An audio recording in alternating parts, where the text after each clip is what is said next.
welcome. If this is your first time listening, I'm happy to have you here with us.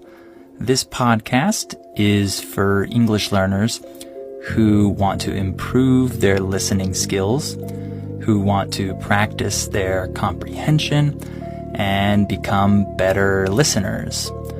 This podcast is specifically for those English learners who still can't understand real, authentic, normal native speech, and they can't understand native speakers.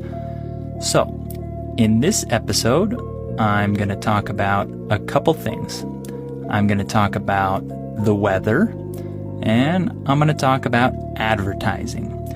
These are two very different topics, and they're a little random, but who cares? Let's talk about them. All right, let's get started. Are your ears ready? You know what time it is. It's listening time.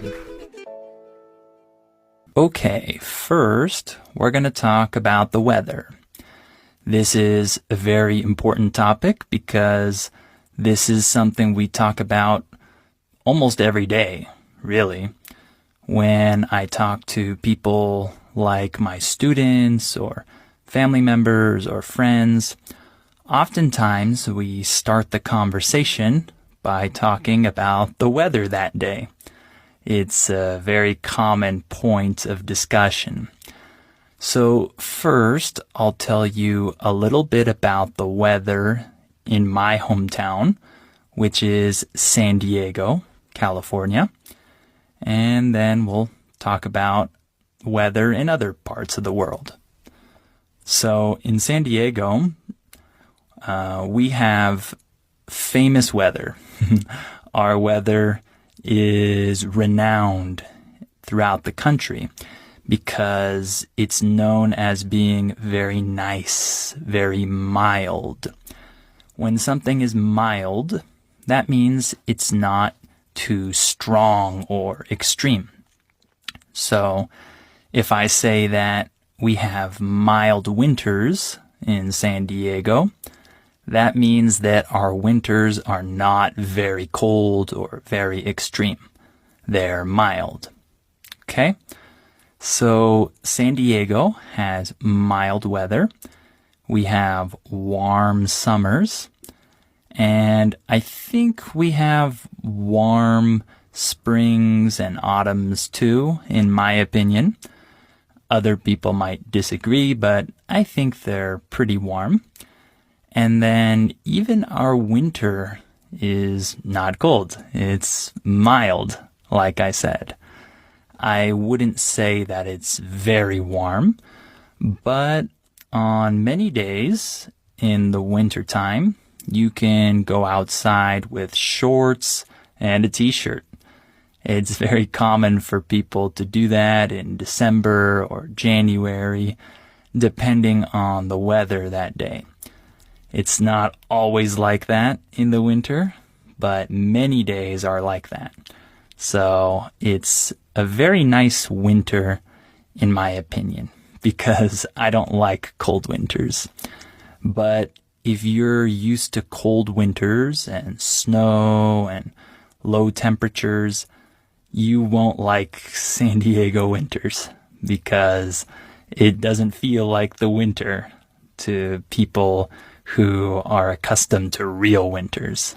Okay? So our weather is classified as semi-arid. Arid just means dry. So if the climate is arid, that means it doesn't rain a lot.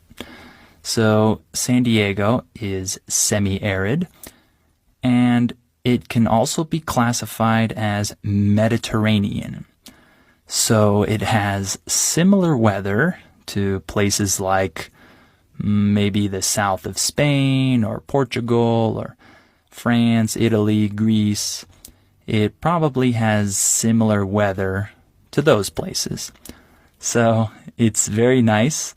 It's a famous destination, a popular destination for vacationers because of the weather.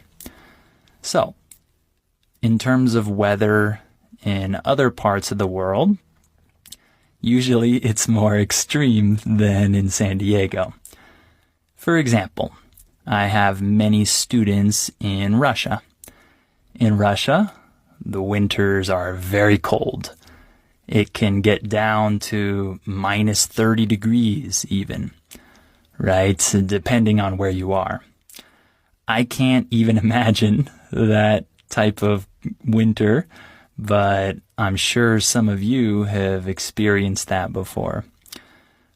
In other parts of the world, like in Africa or some parts of Central America, South America, Asia, many places, Europe, in many places it gets really hot.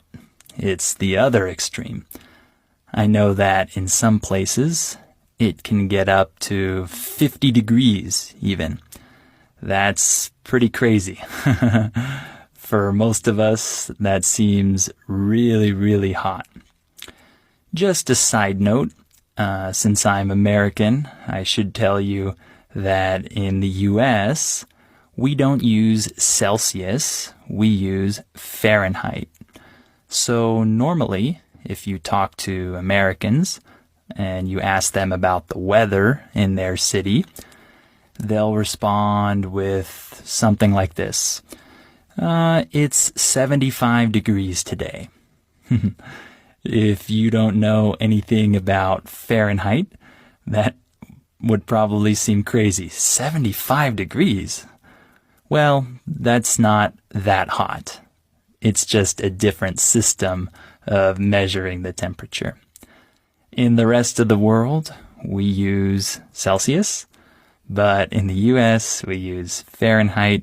So it's a little difficult to talk about the weather with Americans if you're not from America. So, in terms of extreme weather, I already mentioned Russian winters or summers in hot countries like in the Sahara, for example. We can see a huge range of temperatures, but we also have extreme weather in terms of storms. So in certain places, we have phenomena like hurricanes or tornadoes or floods or things like that.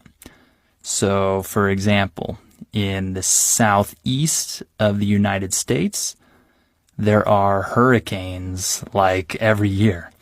You've probably heard of some of these. The most famous one in the last couple decades was Hurricane Katrina, which was very devastating to the state of Louisiana. So hurricanes can do a lot of damage to a city or to many cities, really. And then tornadoes are a phenomenon that happens in the middle of the U.S. So if you live in places like Oklahoma or Nebraska or Kansas, you're in tornado country. So a tornado is kind of like a circular air pattern that gets really, really strong and can destroy buildings and do a lot of damage. It causes a lot of damage when it rolls through a city in the middle of the U.S. Luckily, I've never experienced hurricanes or tornadoes before, and I hope I never do. And I hope you don't have to deal with those types of storms either.